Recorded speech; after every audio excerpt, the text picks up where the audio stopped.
Thank you. All right. Ladies, I am so excited to have Dr. Nelson Bulmash with me today. I want to tell you a little bit about his background and his credentialing and why you should care about what this man has to say to us today. So he graduated with a bachelor's in biology and minor in both chemistry and psychology. He completed his doctorate of chiropractic from Life Chiropractic College.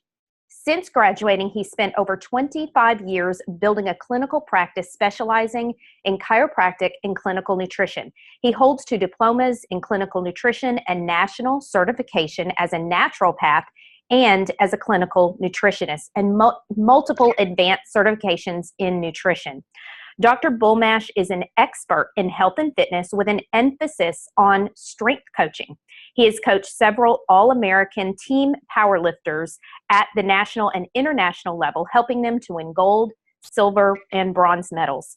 He's provided chiropractic and nutritional care for athletes of all kinds all over the world. And there's actually more, but I'm going to stop it there. Dr. Nelson, welcome. Thank you so much for joining me and my ladies. It is an absolute pleasure. Thank you, Lisa. It's great to be here with you and all the ladies. All right. So Dr. Nelson and I connected with him on Instagram. I love some of the posts that I've seen him make.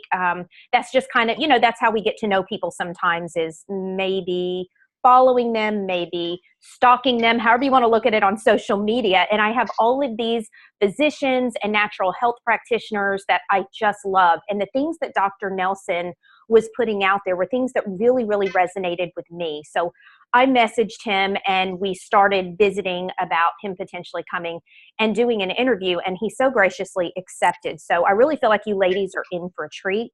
Dr. Nelson, one of the things that my ladies come to me, and I've already given you a little bit of background into who it is that I cater to, and I know that you cater to absolutely all ages, both genders. You can speak to any and all people, but because we're specifically speaking to my group of women right now, and because so many of them come to me fatigued, exhausted, not sleeping well, and I do my best to help them understand the role that sleep plays in their overall health and what the lack of it actually can do to their health. Can you shed a little light on that from your perspective? Absolutely. I'm gonna start this way, Lisa. I am 11 years in remission with cancer this next month. Wow. And thank you. I remember having a really serious talk with one of my mentors. I was very blessed. I had 3 superstars in the world of functional medicine who said, not a chance, you are not leaving this world. We need you too much for you to leave by being killed at such a young age by cancer. Wow. And so I spoke to a gentleman by the name of Bob Marshall, who sadly is no longer with us. He died 2 Aprils ago, but he was an absolute legend. And I remember having this conversation with him, and he said, Nelson, it goes like this. If you can't get at least 5 or 6 straight hours on average per night of sleep, you will never win your battle with cancer. Wow. Yeah, he was just very pointed about it. And I'm going to go into why here, and I'll keep it as simple as I can. And certainly anyone can ask questions if I'm not clear or if they need more information. Here's why sleeping is critical. Because sleeping is the time that the body shuts down to go into a state of healing. It's a time when you have to recharge. It's a time when the brain says, let's make sense of all of the memories of today and place them in the proper places so we can idealize and optimize memory. It's a time when the body goes from fight or flight to healing and feeling. So everything starts to slow down, settle down. The body goes into a critical state of repair. And it can only do this kind of really high-level repair when you're not locked in fight or flight, which most of us are, whether it is that we're stressed with our marriage, we're stressed with our kids, we're stressed with relationship issues with our best friend, work, et cetera, et cetera. So there has to come a time when you put things in place that when you're ready to sleep, whatever time that is, if you're working 3rd shift, it's obviously going to be different than if you're working a 1st shift like a 9 to 5. But what happens is the body goes into this deep state of repair, repletion, and regeneration. And here's what we know, Lisa. We know that if you don't do this, your risk of cancer goes up, your risk of infection goes up, your pain threshold decreases. It's critical to get sleep to balance your hormone levels. And if you don't, if you stay locked in the fight or flight state, we know that the stress hormone cortisol, we know epinephrine stay high to keep us in that fight or flight. And what happens? We get that dreaded, what we call central adiposity, meaning we get fat right around the waist. And here's the thing, Lisa.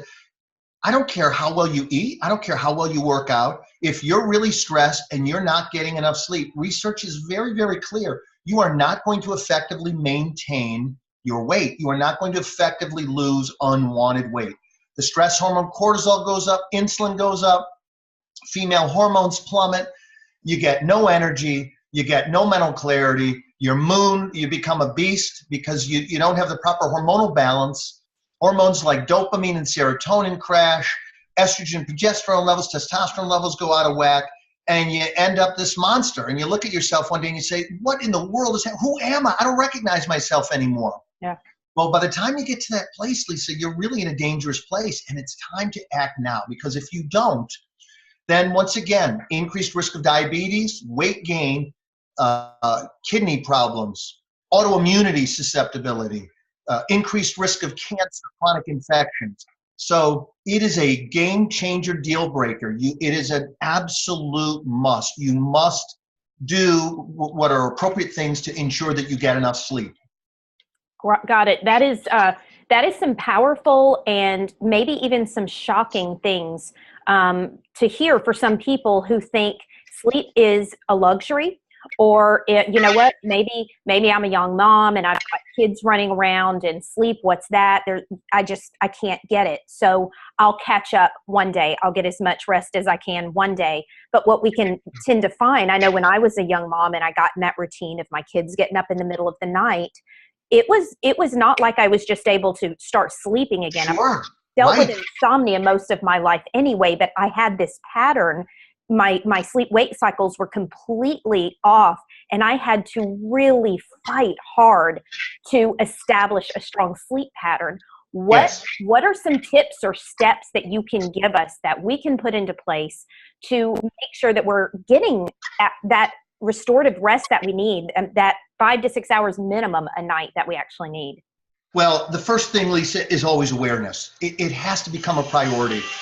Excuse me, I can't believe I thought I turned that off. Sorry about that. Let me turn that. I thought I turned that down. You know what? I might have turned it up so that if I had a problem, I could hear your phone call. That's great. So here's the thing that you do. You have to achieve, you have to manage your state. Anything, Lisa, that is valuable in your life, you must manage. And what I mean by that is, if you want to have a great marriage, you manage your marriage. If you want to have great workouts, you manage great workouts. If you want to have great friendships, if you want to be the leader in your field, I knew that when I graduated from chiropractic school, I can't believe I'm saying this, 28 years ago? I said to myself, here's what my goal was, Lisa. I'm a really simple man. My goal was pick me. Pick me as the person you come to see. And so that was my goal, which meant that I had to do anything and everything to become the doctor that I would want to treat me, right. Which is the case now. I'm kind of that go-to person. I have people fly in from all over the country. Your sleep has to be so important that no matter what's going on, consistently, you find ways to manage yourself so you can get high quality sleep. Now, let me go through a few strategies here for you. Please.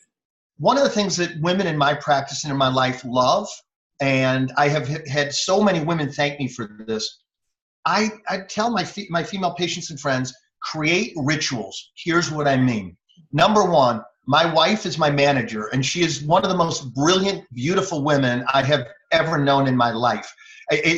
My friends kind of joke about it. It's like, Nelson, we really know who rules in your house. It's like, you know what? She rules with such excellence. She can rule all she wants because everything gets done in a way that's highly effective and handled in a way that like life works. Right. So I teach these women, do this. when you're done with work, figure out a way, start to train yourself. Work is done. Work will always be there. So when you step out of the door, unless you have something like a meeting, I have a meeting at 7, I've got to go to, whenever you say this is the end of work, it's done.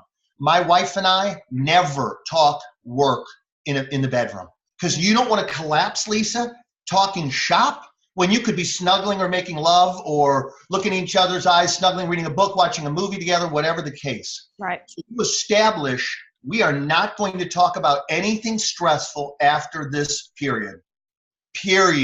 And you train yourself. Now, of course, it's different if an emergency comes up, Lisa. Something happens with the kids, you have an emergency and I've got to run see a patient. That's an exception. But you learn to manage yourself. You set up rules, you set up priorities. My wife and I do not ever talk about anything stressful in the bedroom. And if one of us can't help it, then we'll look at the other one and say, sweetie, I'm gonna stay down here for a while. I'll be very quiet when I come up so I don't wake you up. Right? So you start doing things that help you go into what we call that parasympathetic state. Right. That state where you're calm, you're at peace. So you're training each other. And if you're not married, you're training yourself to wind down. Now, most of us are deficient in magnesium. So ideally, you go see a healthcare professional that can get your system balanced. Why? Because virtually every woman who comes through my door has a hormonal imbalance issue. Right. Lisa, I don't care if it's excessive cortisol. I don't care if it's excessive epinephrine. These are the fight or flight hormones. I don't care if it's excessive insulin. They're not in a position that they will ever sleep well. Right. So you have to do things. You have to eat a particular way, right? We don't eat processed food. We eat high quality whole foods. Processed food does what? Number one, it depletes the body. If you eat white refined grains, for example, bleached white refined grains, we know that we lose magnesium. We know that we lose our B vitamins. You can't do this. You will never sleep. You'll never have energy. You'll never feel great. You'll never have a good mood. You'll never have great cognition if you're deficient in magnesium and B vitamins. So we don't eat foods that deplete us. We eat foods that replete us. One of the things I teach people is it's great to have minerals like magnesium before you go to bed. Now, there are all kinds of different minerals. That's a huge conversation. We can go deep down the hole, so to speak, to discovering that. But even if you just go to Whole Foods and you get Calm, which is an ionized form of magnesium citrate, it's very calming. Another thing that some of my female friends and patients do, they'll do something like they'll go out for a walk. If it's safe where they live, they'll play or they stay at home. They relax with their favorite music. They relax to a great book. Here's another great one. I've taught many women this. Light candles, high quality candles with a lovely scent of lavender or chamomile or some fragrance you really enjoy. Sit in an Epsom salt bath for an hour. Lie there, relax. Lie there, read a favorite book. But the idea here, Lisa, is we're training ourselves to go to a very calm place once we're through with our day. And listen, I understand. I'm a parent of 3. And when you have 3 intelligent, overachieving kids like mine, my poor wife and I used to look at each other. She'd almost cry because our kids never wanted to sleep. Daddy, I want to talk more. I want you to read me a 3rd book. And so, I got it. There are all kinds of unique things that come up, Lisa, but you have to construct your life and manage your life from a perspective of what takes us to a direction of trending for greater and greater success. That is so good. I wanted to hit on a couple things that you said, just highlight them real quick. So I am so an advocate of that routine. And it's something, it's so interesting. We do it for our kids. We establish this routine for our kids and this nighttime routine for our kids as they grow up. And it makes bedtime easier because they know there's going to be supper, there's going to be a bath, there's going to be a story, then lights out, right? It's some kind of order like that. And then we grow older and maybe the kids, whether they're in that stage or they're out of that stage, and we have no routine and we can't understand why we're not sleeping. And routine isn't the end all be all, but boy, can it be such a great foundation to build on, so whatever else you are doing has a better chance of actually taking hold. The other thing that you said that I thought was so fascinating is is not bringing work into the bedroom. I've not necessarily heard it put that way before, but here's just an interesting quick case study. So my oldest daughter came over today, and when she used to live here and we had deep conversation or she was in trouble, we would bring her into our bedroom to talk with her about it so that the other girls couldn't hear, right? Her younger sister. Right. So that was kind of our space for her. Well, she has since moved out. She's 19 now. And today she came, she said, Mom, I'd like to talk to you. Can we go outside? Well, it's almost 100 degrees in Louisiana. I said, how about we go to my bedroom where it's cooler? She went, ugh, I have this thing with your bedroom because that's where all the heavy talks happened. Yes. As you were just saying that, it really made me realize we really do associate rooms with sentiment or emotion. Yes. Yes. We are bringing those things that get our minds going again or get us revved up or whatever it is into a situation that should be sacred and holy and a safe space. Yes, exactly. That really spoke to me. That was awesome. That was great advice, right? And here's the thing. You want your marriage or you want your relationships to be full of passion. I'm a very deeply passionate man. Hopefully you can tell that already. Yeah, absolutely. I the people I love never, ever question. You ever meet my wife? There is no question how much her husband loves her. You ever meet my daughters, my son? There is no question, because every time I speak to them, I interact with them in a way that creates peace, love, ease, and joy. I love that. That's amazing. We all have a lot to learn from that. Maybe next time we'll have Nelson on and invite husbands, ladies. Some of you may be thinking, I think I'd like my husband to hear this. That's great. Well, you know what? Lisa, real quickly, it's funny you say that. I never intended this, and forgive me, I don't in any way mean to boast, but when we go out for our men's night, and I have a fantastic group of men that go out, my wife loves the men I go out with so much. She says, don't be late for your men's group. I want you to stay in touch with those. Those are wonderful, wonderful men. And it's funny because they all say the same thing. Nelson, talk to us about, how you interact with women. It's like, why do you want to know how I interact with women? Well, because you're so good at it. Oh, the reason I'm good at it is because I've taken I had an amazing father that set me straight about the importance, the value of cherishing women, about having women in your lives and the richness that they bring. And so anytime any of my male friends see me interacting with women, they're always like, how do you do that? Where did you learn that? Well, I had a great father, number one. And number two, and I don't say this to be strange, but I love women because what you bring completes what it is to be a human being. You're 50% of that equation. And so I want not 50%, I want 100%. That's awesome. Pearl of great price right there. Thank you so much for sharing that. You're welcome. Good stuff. Okay, so if a woman came to you and she said, for whatever reason, I can either start with fitness, I want to get healthy. I can either start with fitness or I can start with really cleaning up my diet and really focusing in on my nutrition. Dr. Nelson, which one do you think I should choose? What would you tell me? Flat out nutrition. Flat out. Why is that? I'll tell you why. Because you have to remember, Lisa, I get those people that are so broken they can't do anything. Here's the thing. If it becomes a choice, what you put in your body becomes you. So what happens is if you're eating so badly that you're having trouble functioning, there's no success or limited success. People don't enjoy it. They have no energy. They have no recuperation. It's so painful that it's nothing but an experience of suffering. Right. If somebody is that weak, Lisa, I look at them and I say, look, how about we establish a gradient? And if you'll permit me, I really want to talk about the concept of the gradient. Because it's absolutely key. Excellent. What I say to them is, how about we clean up your life? If you go in your room and things are in a chaotic state, clothes are everywhere, papers are everywhere, you don't know where anything is, there's no order. So what we need to do is set the stage for people to win. Lisa, I hope I don't offend anybody by using the G word, God, but I believe that our Creator, whatever you call that, made us so that life didn't have to be hard.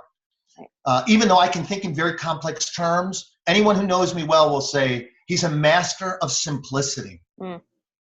Go to sleep at certain times, manage your relationships, take your supplements, eat really well, do it consistently, be a really good person, make a difference in the world for the world because you can. Very And good. so, if you start eating well, you have energy.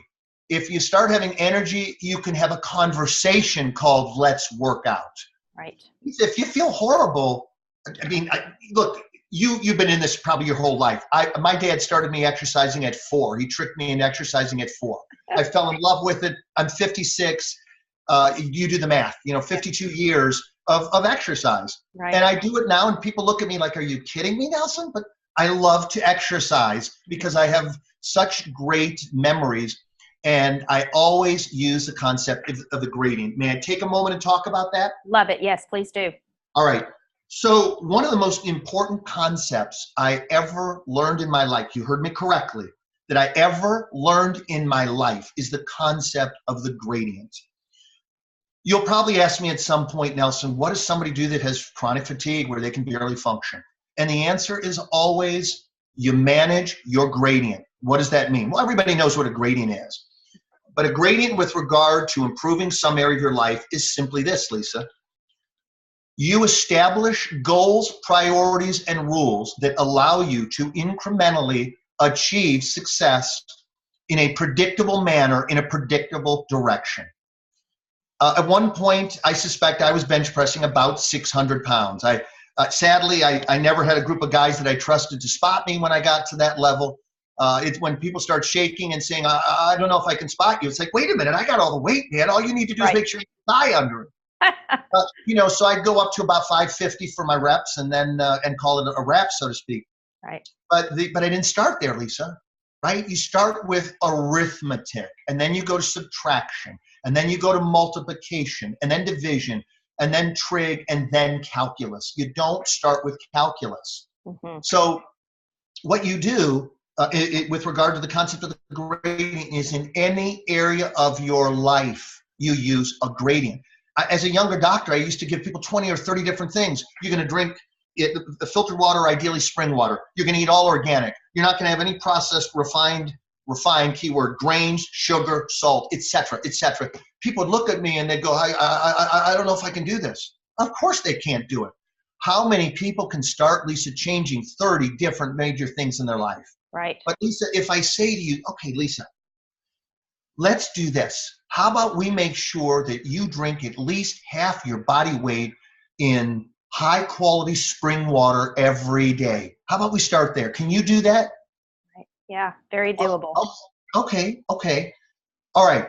Next time I see him, how about if we eliminate fast food? How about if we take a little time and we start making sure we get some organic vegetables? Can you do that one time a day? Right. I don't know if I can give up my fast food. Okay, can you have a healthy salad one time a day? Do you see where I'm going with this? Yeah, right. Every time I see them. Mm-hmm. How about we do one thing? Mm. Because, Lisa, if I say to you, you want to learn how to bench press, Lisa? How about we start with the bar? Okay. If I put 600 pounds on a bar, Lisa, what are you going to say? What are you going to do? Run. Yeah, of course. Right. Yeah. I mean, you look at it and it's scary. I mean, when I look at that much weight on a bar now, I think, hey, no. Once upon a time, not now. You know what I'm saying? So the notion of the gradient is you make realistic goals, Lisa, that you can implement. Why? Because success breeds success. The more success you have, the more success you have. So you give people small incremental steps that do not overwhelm them. Because the moment you overwhelm their gradient, they crash and they're gone. I can't do this. You give them 50 or 100 successful steps, Lisa, and all of a sudden you got somebody look at you and you going, you know what, Nelson, I think I'm going to do a half marathon. I'm sorry, say that again? I think, Nelson, I'm going to do a half marathon. What do you think? I think, how awesome is that? What do you think? I think I'm going to do it, and I think you should. You see what I'm saying? Yeah. So the concept, Lisa, of establishing a gradient. And here's the thing. When you begin, you don't know what it is. I mean, 1 + 1 is easy. But what about 297, 297? They're both arithmetic. Which one's easier? The first one. Right. So you always start with what you can achieve. I was really slow. I was hard of hearing, dyslexic, and had trouble reading the blackboard when I was young. I literally, and I'm not making a joke when I say this, I went through a period of my life before I had my IQ tested where I thought I was retarded. Wow. I just didn't understand why I couldn't hear the teacher. I didn't understand why I was so dyslexic that the words flipped on the page. And I remember going to my second or third grade teacher and saying, Miss So-and-so, how do you stop the words from flipping? How do you do that? And her looking at me going, Nelson, sit down and stop being silly. And I thought, I didn't think I was being silly. I don't know how to handle this. How do I deal with this? So I was very, very, very slow to do a lot of things. And my mother, the sweet, amazing woman that she is, used to look at me lovingly and she used to say, sweetheart, it doesn't matter where you start. Just start. I know you'll end up as someone special. Just keep showing up every day. I promise you. Oh, that is so good. That's so heartwarming. And everything. I love your idea of the gradient, and even just put in the word gradient. We hear in weightlifting world and all of those things, progressive acceleration, right? We want to slowly progress people. And it's that same idea of, instead of piling everything on, but as women, sometimes we are just all or nothing people, and we think we have to start it all or we're failures. Yes. And so I say very similar thing. If you can only start with something, start with your nutrition, because that's the path that's going to lead to you even wanting to be able to do fitness or to be able to sustain it without injury, or to be able to keep it going and not just be a weekend warrior. You got to lay that foundation for nutrition. So I absolutely love that. You set people up to win. Yeah, you set people up to win. And here's the thing. Once again, I literally thought I was retarded. I have 27 and a half years. It's the joke of the family in a good way that Nelson ended up with more education than everybody. How is that possible? Wow. Isn't that so funny? You showed them, right? Well, and here's the fun thing. I wasn't even trying to show anybody, Lisa. I just became, once I figured it out, once I understood, oh, I need glasses. Right. Oh, I'm dyslexic. Right. Oh, I don't hear well. Sit up in the front of the class. Then all of a sudden a whole new world opened up, because suddenly I can understand this. I hear it. I see it. And so on and so forth. So the struggles early in life sharpened the sword that allowed me to become the man that I am today, helping thousands of people with similar challenges. Lisa, I could have never done it if I didn't have the understanding, to have the empathy and compassion. It never would have happened. Amazing. Just built your character and made you the man you are. I love that. Dr. Nelson, we're actually up on time. So what I'd like to do is come back for a part 2 in just a few minutes. Does that sound good? I'm right here. Not going anywhere. Okay, awesome. We'll be back with you in just a few minutes, ladies.